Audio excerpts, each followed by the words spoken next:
Hola chicos, ¿cómo están? Soy la profesora Valeria. Hoy día vamos a comenzar con una pequeña introducción a la unidad de disoluciones.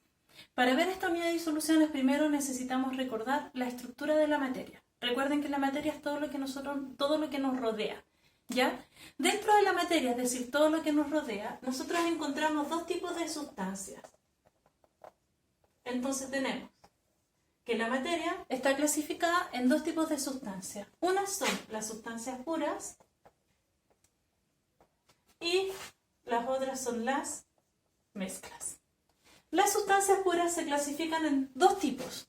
Tenemos los elementos químicos y tenemos los compuestos. ¿Cuáles son los elementos químicos? Los de la tabla periódica. Oro, plata, cobre, mercurio, aluminio, helio, etc. ¿Ya? Los que están en la tabla periódica. ¿Qué característica tienen los elementos químicos? Están formados por átomos iguales. Esa es la principal característica. Por otro lado, los compuestos están formados por dos o más elementos químicos. ¿Ya? Por ejemplo, agua, cloruro de sodio, sal de mesa, ácido acético, el vinagre, etc. ¿Ya? Están formados por dos o más elementos químicos y se consideran dentro de las sustancias puras. ¿Bien? ¿Esto existen en la naturaleza solos? Prácticamente no hay. Quienes sí podrían encontrarse en la naturaleza son los gases nobles, de forma pura. Pero en general, las sustancias puras es muy difícil encontrarlas, por no decir imposible. Lo que sí nosotros encontramos en la naturaleza son las mezclas. Y dentro de estas mezclas tenemos dos clasificaciones generales. Unas son las mezclas heterogéneas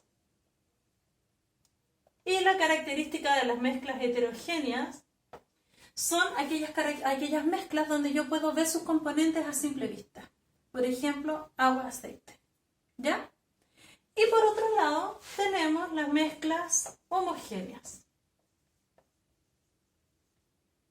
¿Qué características tienen las mezclas homogéneas? Que yo no puedo diferenciar sus componentes a simple vista. Es decir, si yo veo, por ejemplo, un jugo, ¿ya? La mamá prepara un jugo para el almuerzo, disuelve el jugo en polvo en agua. Cuando yo voy a ver el jarro con el jugo, no puedo ver dónde está el jugo, dónde está el azúcar o dónde está el agua. Veo solo una cosa de color, ¿ya? Solo una mezcla, un líquido de color, ¿ya? Entonces, ese es un ejemplo súper claro de una mezcla homogénea. En general, se explican estos dos tipos de mezclas, pero existen dos tipos de mezclas más, ¿ya? Una es el coloide, que la característica del coloide es una mezcla que está entre la heterogénea y la homogénea, ¿ya? Pero este coloide se acerca más a las características de la homogénea. La característica del coloide es que presenta un efecto que se llama efecto Tyndall. Y este efecto es que yo puedo ver, si hago incidir un rayo de luz, un rayo de luz o un rayo láser a la mezcla, yo puedo ver el camino o la trayectoria que tiene esta luz o este láser, este haz de láser, puedo ver la trayectoria que tiene dentro de la mezcla, ¿ya? Es una característica bien especial de los coloides. Ejemplo, lo que ocurre con la neblina. Los días que está nublado, si yo voy en el auto o camino por la calle, puedo ver en los focos de la luz o los focos del auto, puedo ver como el camino que está teniendo la luz a través de la neblina. Eso pasa porque hay agua en suspensión. Digamos que está como flotando, entre comillas, que no flota, pero está en suspensión, está suspendida en el aire, está flotando. Entonces, esas partículas permiten que yo pueda ver el camino que está, la trayectoria que está teniendo la luz. Y por otro lado, tenemos la suspensión, ¿ya? Y la suspensión es una mezcla que se acerca más a la heterogénea. Ahora, un ejemplo claro de la suspensión son estos jugos naturales que venden en el supermercado, en los negocios, etc. Si yo voy a una góndola en un supermercado o al refrigerador que tenga el jugo, un jugo natural, yo puedo ver el jugo en el natural, puedo ver que en el fondo de la botellita está como el concentrado del jugo.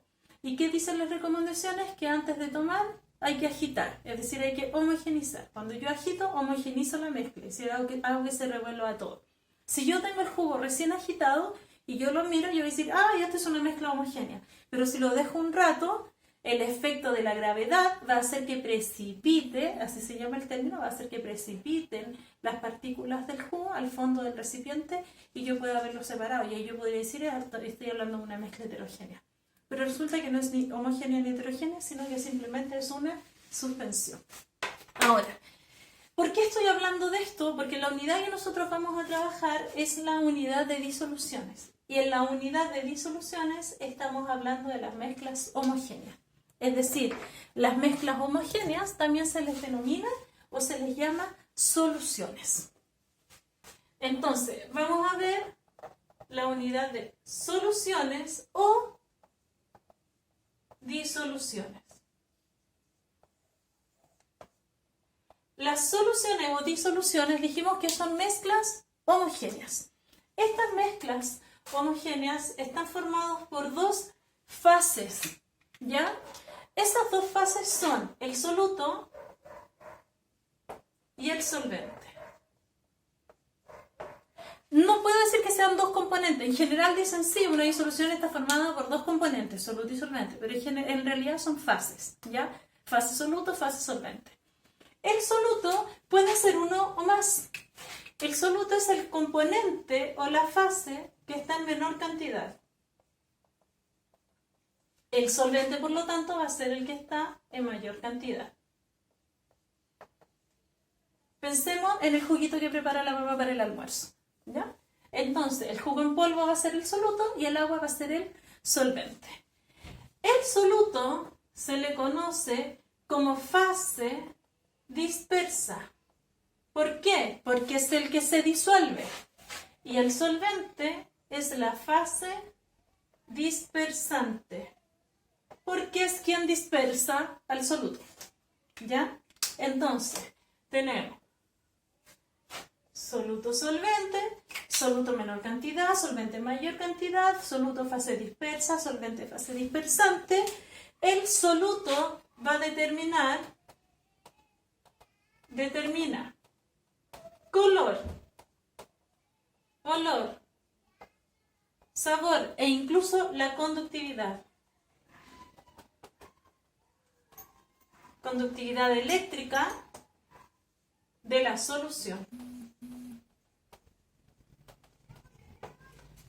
¿Qué determina el solvente? Nada. No, sí, obviamente va a determinar algo. ¿Qué determina? El estado físico. ¿Por qué? Porque yo puedo tener soluto en estado sólido, líquido, gaseoso, cualquiera de los tres. Y por otro lado, puedo tener solvente también en los tres estados, sólido, líquido, gaseoso. Por lo tanto, la mezcla va a tener que quedar en uno de los tres estados físicos. ¿Y quién va a determinar en qué estado físico está? Es el solvente. Por ejemplo, vuelvo al jugo. Si yo preparo el jugo, el soluto está en estado sólido, un juguito en polvo. Y el solvente está en estado líquido, el agua. La solución completa quedó en estado líquido. Es decir, ¿quién determinó el estado físico de la solución? El solvente. ¿Ya? Y lo otro es que el solvente puede ser polar o apolar. Polar son sustancias que tienen cargas como en sus extremos. Un extremo que tiene carga positiva y el otro extremo tiene carga negativa.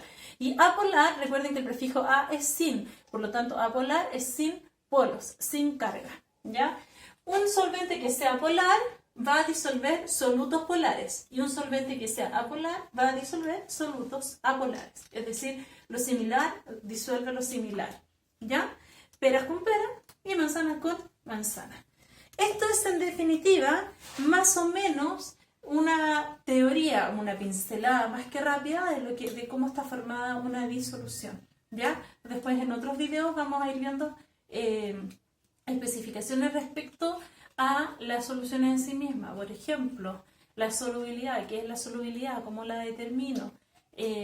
Cómo se clasifican las soluciones de acuerdo a la solubilidad, etc. Y después vamos a ir viendo las concentraciones tanto físicas como químicas, porcentuales, concentración molar, fracción molar, etc.